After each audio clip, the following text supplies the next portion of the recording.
생명을 살리는 7분 수요 골방 예배를 묵상 기도하심으로 시작하겠습니다.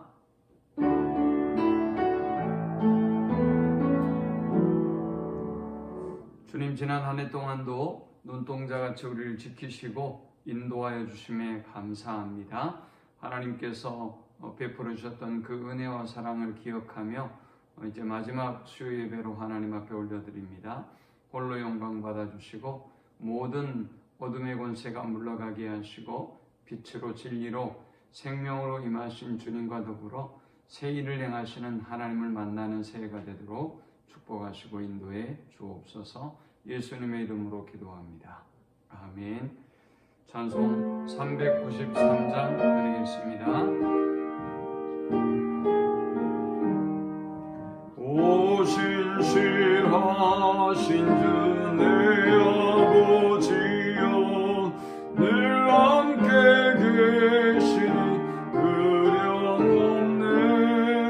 그 사랑 변찮고 날 지키시며 어제나 오늘이 한결같네. 오 신실하신 주, 오 신실하신 주, 날마다 자비를 베푸시며 일용할 모든 것 내려주시니 오 신실하신 주, 나의 구주.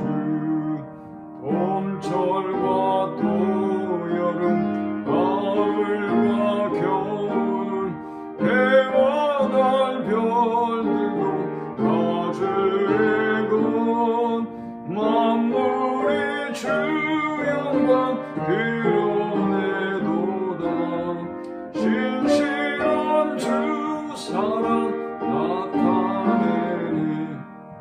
오 신실하신 주, 오 신실하신 주, 날마다 자비를 베푸시며 일용할 모든 것 내려주시니 오 신실하신 주, 나의 구주. 내 죄를 사하여 안위하시고 주 친히 오셔서 인도하네. 오늘의 힘내고 내일의 소망, 주만이 만복을 내리시네. 오 신실하신 주, 오 신실하신 주, 날마다 자비를 베푸시며 일용할 모든 것 내려주시니 오 신실하신 주, 나의 구주. 오늘 이 시간에 주시는 살아계신 하나님의 말씀은 잠언 11장 14절의 말씀입니다. 지략이 없으면 백성이 망하여도 지략이 많으면 평안을 누리느니라. 아멘. 지금까지 우리는 하나님의 뜻을 분별하는 원리를 쭉 살펴보았습니다.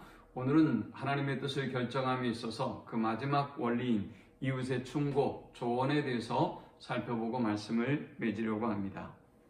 하나님은 너희는 서로 피차에 너희는 서로 사랑하라 라고 말씀하셨습니다. 서로라는 단어가 성경에는 참 많이 등장하죠. 우리가 하나님의 뜻을 분별하고 결정함에 있어서 내 뜻과 내 생각, 또 나에게 개인적으로 주시는 하나님의 음성도 대단히 중요하지만 또 주변의 우리의 믿음의 지체들, 형제들을 통해서 주시는 하나님의 음성, 또 하나님의 지혜에 대해서 우리가 귀를 기울이는 것이 대단히 중요한 일이 아닐 수 없습니다. 오늘 본문에 보니까 지략이 없으면 백성이 망하여도 지략이 많으면 평안을 누리느니라 했습니다. 이 말씀은 우리 주변에 좋은 모사, 좋은 어떤 조언과 상담자가 있다면 그만큼 유익이 있다는 말씀이고 또 평안을 누릴 수 있다는 말씀입니다. 잠언 15장 22절도 은혼이 없으면 경영이 무너지고 지략이 많으면 경영이 성립하느니라 라고 말씀하고 있습니다. 은혼이 없으면 경영이 어려워지지만 다른 사람의 조언과 또 다른 사람의 의견을 잘 참고할 수 있다면 경영이 성립하고 잘 된다는 말씀입니다. 또 잠언 19장 20절에 보면 너는 권고를 들으며 훈계를 받으라 그리하면 내가 필경은 지혜롭게 되리라 라고 말씀하셨습니다. 무엇보다 주변에 영적으로 성숙하고 하나님의 인도하심을 받는 성령의 충만함을 받는 믿음의 좋은 자들이 많이 있을 때 우리가 하나님의 뜻을 분별하고 또 결정함에 있어서 그만큼 유익을 준다는 말씀입니다.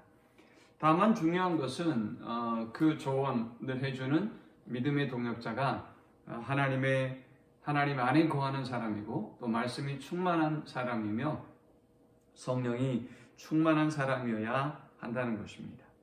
우리가 이웃의 충고와 조언을 들을 때 주의해야 할 것은 성령이 충만한 사람 또 경건한 사람의 조언을 들어야지 그렇지 않으면 우리는 잘못된 길로 갈 수 있습니다. 악인의 꾀에 빠질 수 있고요. 죄인의 길에 설 수도 있으며 또 오만한 자의 자리에 앉게 될 수도 있다는 사실을 기억해야 하는 것입니다. 그러므로 우리 스스로 말씀의 인도를 받고 또 성령의 인도를 받고 또 우리 스스로 기도하고 하나님의 뜻을 구하면서 또 경건한 믿음의 지체들의 조언을 듣는 것이 우리가 하나님의 뜻을 분별하고 결정하는 일에 있어서 대단히 유익한 방법이다라고 할 수가 있을 것입니다. 지금까지 우리는 쭉 하나님의 뜻을 분별하는 원리에 대해서 살펴보았습니다. 가장 먼저 우리가 하나님의 뜻을 분별함에 있어서 올바른 동기를 가져야 한다라고 했습니다. 두 번째, 이제 우리는 기도해야 합니다. 하나님께 어떤 계획과 인도하심이 있는지 하나님의 뜻은 무엇인지 내게 알게 해달라고 구해야 하는 것입니다. 또 우리는 하나님의 말씀을 통해서 하나님의 말씀이 우리의 빛이요 우리의 발의 등이 됨을 고백하고 하나님의 인도하심에 온전히 맡기고 말씀을 붙잡고 의지하는 삶을 살아가야 합니다.